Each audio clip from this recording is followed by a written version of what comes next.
This is such an emotional story through a number of lenses here. We got personal stories. We've got the craft. What's it like to share your story up on the screen in front of everyone, and especially Chef Jimmy? Like, this is not only a story about men achieving something, but about you leading them through a personal journey that you're also going through. We would love to hear from you, and then I would love to hear from each of you. Oh, you're coming back now. We'd love to hear from you, and then each of you about what it means to share your story.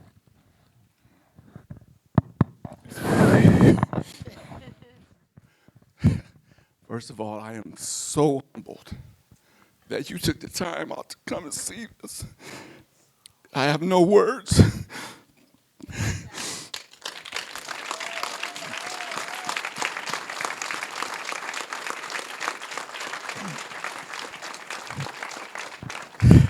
I said I wasn't gonna cry because they're gonna be jugging at me for the rest of the year.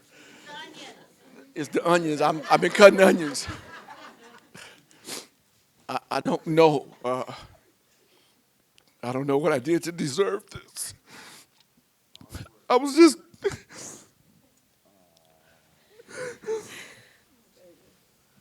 I was just doing my job.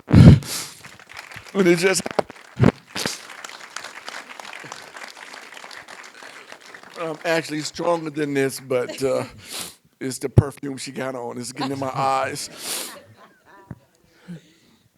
But I am extremely grateful for those guys, my students, because they did what they were supposed to do because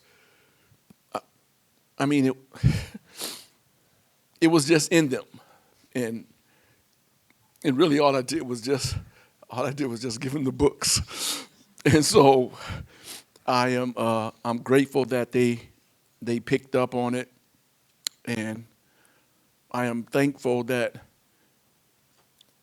what little knowledge I have, and I went to school and I did all that, but it really came from my parents, because without them, I would have never had the wherewithal to do the things that I do with food.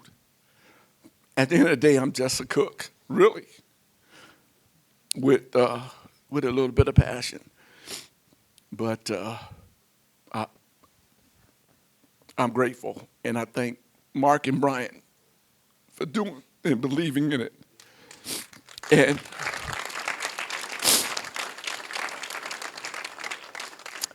for Desiré to, do her magic. Oh my God. It was amazing. The whole staff at the Detroit Free Press. And my new long lost friends from the second row right there. They I don't know where they came from, but I'm so glad they're here. So I thank you. I wish that I could, I don't know. I got 5 on it. I could probably give you 5 apiece, but that's the best I got. I got to pay them bills. So, but I wish I could do something to prove to you how grateful I am. Every boy that I knew growing up in Muskegon Heights, home of the Muskegon Heights Tigers, they always wanted to grow up and, we played sports, and, I was on the football team and the basketball team and the baseball team, and, I played marbles and horseshoes and just whatever it was. Everybody wanted to see their name in lights one day for a team somewhere. And it was about food that got my name. I can't even believe it. I am so humbled. I'm so thankful. And I've got a childhood friend that came here tonight that we grew up across the street from each other. I know it. And I believe that. Yeah. And I'm still not going to charge you for that comb that you took from me. And well, yeah, you did. You're right. Okay. But I'm thankful, and I'm sorry that I'm all, you know. It's beautiful, man, that you're sharing that with us. It's okay. Thank you for everybody, and Brad Senior, Junior over there that looks just like Brad, his brother. Seeing him made me think about Brad all day yesterday. Yeah, so I thank you, and I'm gonna give this up because I'll just be slobbing up here. It ain't worth all that. Now, I want to make sure everyone has a chance to speak out of this. Thank you for that. But I want to hear from both of you, both Dink and Ern. Like, would love to hear what you guys think. Man, I just want to say first, glory to God. Amen. Thank my mama, my daughter, and the rest of my supporting cast. You know, I'm kind of old school, old soul. So they said take a village to raise a child, and I know the person that I became is because of the support system that I had. You know, I'm just thank you for everybody that contributed to this. I'm glad I made the free press this time for something good. Last time I was in the free press, it was all bad. So, man, I appreciate all y'all, man. Give yourself a round of applause, man. All right. Hey, first and foremost, like I say, always thanking God for putting people in people's lives and giving you the strength and giving you the vision to see something other than crime and punishment and all that stuff, you know, and to meet people. And for my aunt, man, she's been my support system, my rock. Man, we grew up like brothers and sisters. She always had my back, always would tell me to do right. Even when I was doing wrong, she would like do right. And, you know, just to be able to come in contact with a man such as, you know, Chef Hill. Like I say, when I met him, I was rough around the edges, you know. And Chef was like, you can't keep living your life like that. You have to make the choice. You have to stand up. You have to desire something like, nobody never told me that the decision is actually yours. You can change your life. You can change your future. All I heard, dope, kill, robbery, murder, this and that. Everything was so negative except for my aunt and probably an exception of other people, a couple of people in the family. But Chef Hill was more like, look, the father figure, like, listen, get it right. And he was there. When I didn't get it wrong, he was in my face. Hey, get it right. You know? Like, oh, man, I respect this man too much to keep getting it wrong. So he says, hey, what about your future? What future? I'm doing natural life in prison. I have no future. He said, if you buy into that, you the biggest dummy I ever heard. And I said, you know what? I believed him. I didn't buy into it. And I was telling people, I got a future. I'm cooking. They like, oh, man, you gonna die in prison. I say, watch me, watch God work. Trust me. Look where we at today. I done been in charge. Chef Hill used to always say, I can take you to the water, but I can't make you drink it. I never realized what that really meant until I was working for the Hilton one day, and the head chef quit, and they made me in charge with a $4 million budget. They say, make it happen. And I was like, oh, my God. I stopped and just take off running, you know? But I said, no, Chef taught me. Let me get it together. The saying is, let me do my Chef Hill. So, man, I went to thinking and getting things together. Next thing you know, ratings in the Hilton went straight up, food quality, everything straight up. Okay? And other companies and restaurants were calling me. Right now, I'm working for a top one now. I just got an offer at the Silver Beach Hotel in St. Joe for $125,000 a year. Okay? So I'm like, hey, okay, well, let's talk about it. His name is Jay Patel. The Patel family owned a bunch of the restaurants over there. I said, let's talk about it. He said, what, you want more money? I said, yes. He said, okay, when we open up, I said, I will be there. Trust me, with my chef jacket on. So thanks to Chef Hill. Thanks for everybody on stage. Mark, Brian, and for believing in us and just being there for us. And the people that we don't know, we just got to meet. I thank you all. I thank you all from the deepest depths of my heart.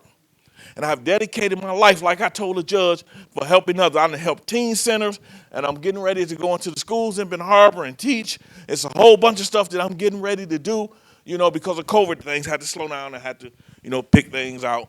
But I got a whole lot lined up. And also look for Frankie Mae's Soul Food Restaurant that's coming near you real soon. That's how we doing it. Well, I was gonna say, Brian, like, how do you gain all these guys' trust? And I will go to the audience after this. I got time for 2 quick ones after this, so please be prepared. Beautiful stories. How do you guys get in there and get their trust to bring it out here? Well, we had a dinner meeting last night, and I've told them all individually 100 times, and we said it sort of in a group setting last night, that what we do as filmmakers, as journalists, has literally no value without the support of the people who trust us. And it's the biggest ask you can ever ask. And each one of these people and countless others who are on stage just trusted us, and that's all we can ask, and that's all we've ever asked of each of them. And for that, we're eternally grateful. And I do want to real quick hand this mic to Brad's mom here, because Brad's the only person who's not on stage. He's still incarcerated. And we wish he was here, obviously. He's here in spirit. But what can you say about Brad's position?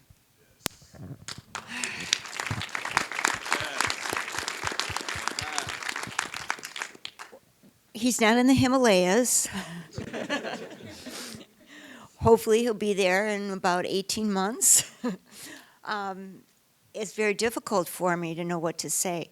Besides his family, I'm pretty sure there's 2 people that have been the biggest influence on their life. One of them is a chef that he worked for here in New York, who changed his life 100%, Chef Ari, who I'm in debt to. And that's who taught him to be so fast, Dink. It was Chef Ari. And then, of course, Chef Hill, who no words can say. You saw it all. That's him. That's him.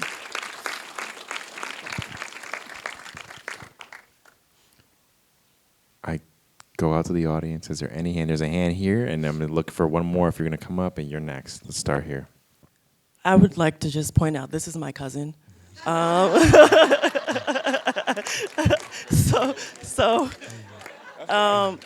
This is my cousin. I can't say that I can take credit for everything that we see here. It is, in fact, very much of a team effort.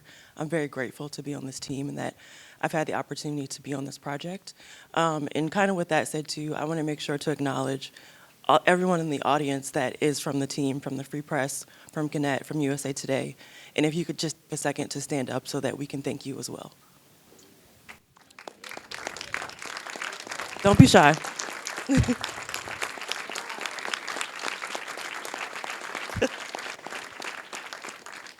It's amazing.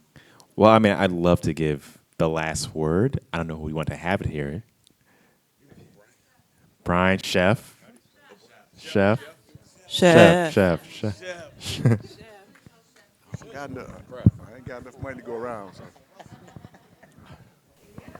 Once again, I thank you for believing in our story, for telling our story, because there's thousands of these stories in the Michigan Department of Corrections. It's just that, we happen to, do a few things that allowed us to be here. And once again, I tell them all the time, I'm going to say it again, every black man I know needs a Brian and a Mark, white guy in their life. They were absolutely amazing. And, I had to feed them, but, it was worth it. And he can eat.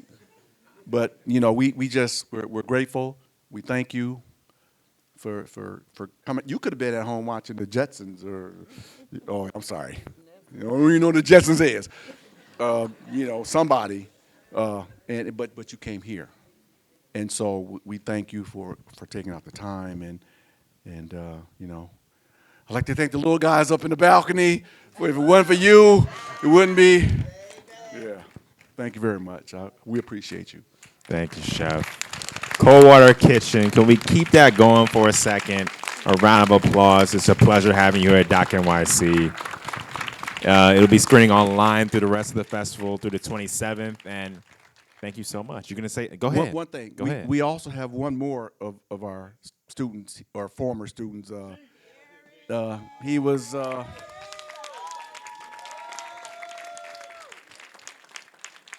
He actually he missed the cut by a couple months because he got a chance to come home. So 2 or 3 months before we started. How many G? 37 years. So he was one of the tutors that taught a lot in the program and showed guidance and things of that nature. So we applaud Boblets down there at the end. So, my main man, G. Thanks, G. Thank you very much. Appreciate you, Chef. One more time, Coldwater Kitchen.